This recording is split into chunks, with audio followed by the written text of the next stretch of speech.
After your recent trial for hate speech, you didn't sound very repentant, very sorry.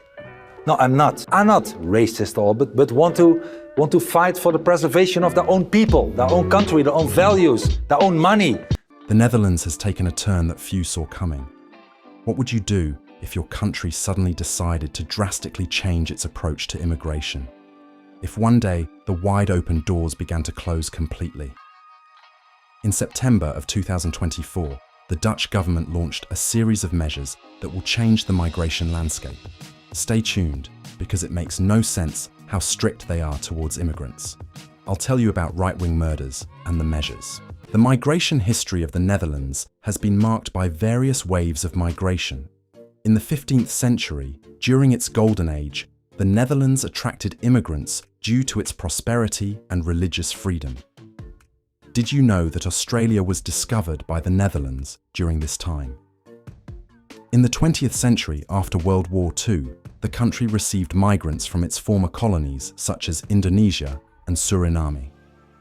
Starting in the 2000 era, migration policies tightened in response to the growing debate over integration and multiculturalism. Until September of 2024, migration was influenced by global crises such as the war in Ukraine and refugee flows from the Middle East and Africa. This beautiful country kindly accepted asylum requests until it grew tired of immigrants who were only saturating public welfare. Do you know who the feared Geert Wilders is?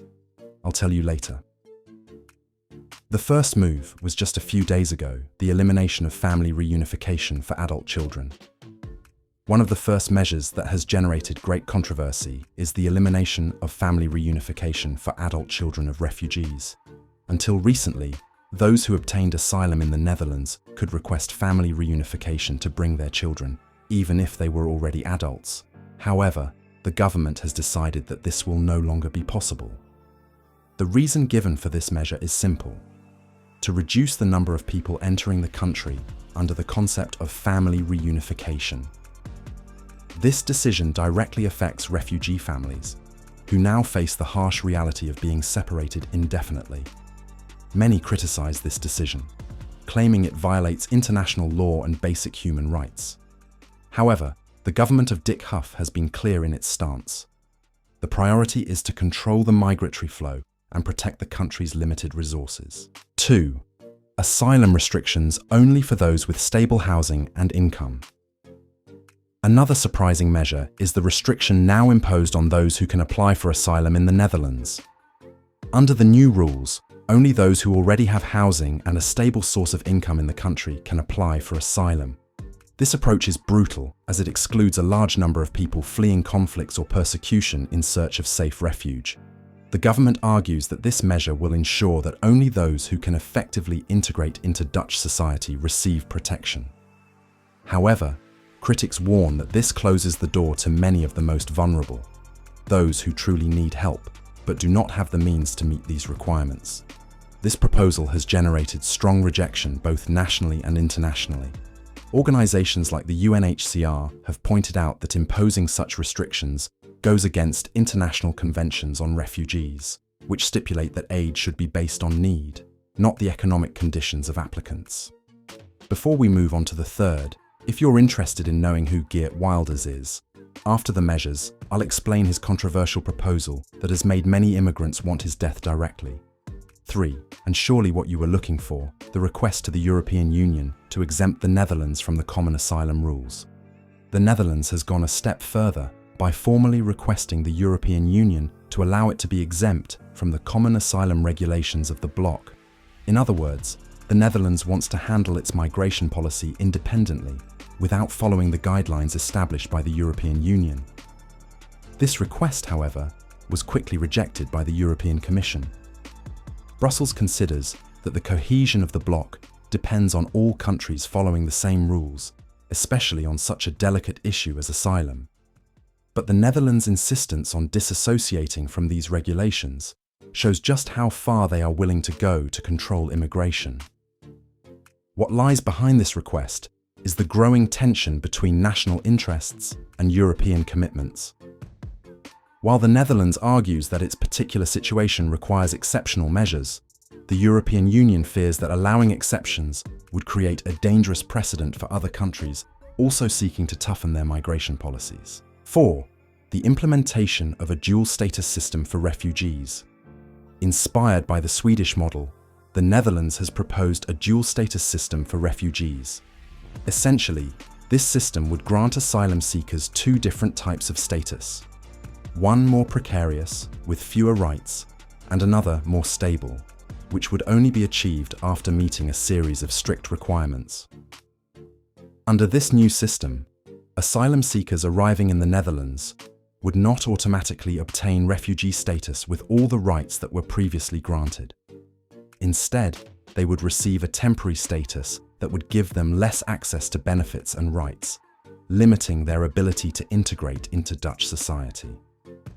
Only those who meet certain criteria, such as acquiring housing or stable employment, could rise to a more permanent status. This system aims to encourage self-sufficiency among refugees, but is also a tool to discourage those who do not meet the new norms. However, many critics see this measure as a covert way to restrict basic rights and further complicate the lives of those already in a vulnerable situation. 5. The creation of a mini Schengen anti-immigration. Perhaps one of the most ambitious measures on the table is the creation of an anti-immigration mini Schengen.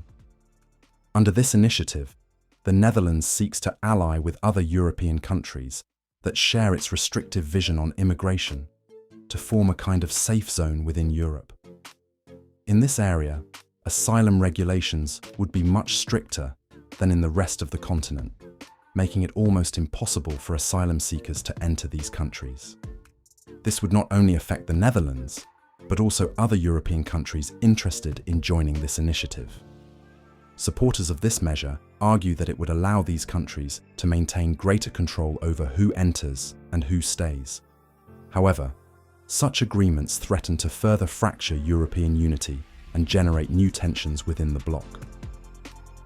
Migration Minister Marjolein Verber has emphasized that the electorate has given the government a clear mandate to act decisively against immigration. These measures, though controversial, are seen as a direct response to growing public pressure to limit the number of refugees in the country. Now, who is this man here? What has Wilders done to make immigrants want his death? Geert Wilders is a Dutch politician known for his far-right and anti-immigration stances. Leader of the Party for Freedom, his political career has been marked by fierce opposition to Islam and immigration, promoting policies to close the borders of the Netherlands to immigrants, especially those from Muslim countries. He has proposed measures such as banning the Quran, closing mosques, and halting any type of immigration from predominantly Muslim nations, under the argument that these practices and beliefs pose a threat to the country's liberal values and security. Wilders has called Islam a totalitarian ideology and has been an outspoken critic of multiculturalism, claiming that the integration of Muslim immigrants has failed and that this has led to rising crime and radicalization. His evil plan, as described by his opponents, includes the deportation of illegal immigrants and the implementation of strict policies to limit the entry of refugees, whom he has linked to terrorism and violence. He has advocated for a referendum for the Netherlands to leave the European Union, arguing that this would allow the country to regain full control over its borders and sovereignty over migration policies. These positions have generated widespread rejection both within the country and abroad, with many considering them racist and xenophobic. Various individuals, including immigrants and human rights activists, believe that his policies promote hatred and discrimination, and that his ideas on immigration are dangerous to social cohesion and human rights. Wilders has been under constant death threats since 2004, after expressing his views, with assassination attempts due to his inflammatory statements, which has forced the Dutch government to provide him with security 24 hours a day. To his detractors, Wilders is a symbol of the rise of xenophobic populism in Europe, while to his followers, he is a defender of national identity and protection against what they perceive as the Islamization of the West. If you found this analysis interesting, don't forget to like and subscribe to stay updated with our upcoming videos. See you in the next analysis, where we will explore the case of Sweden and its approach to immigration.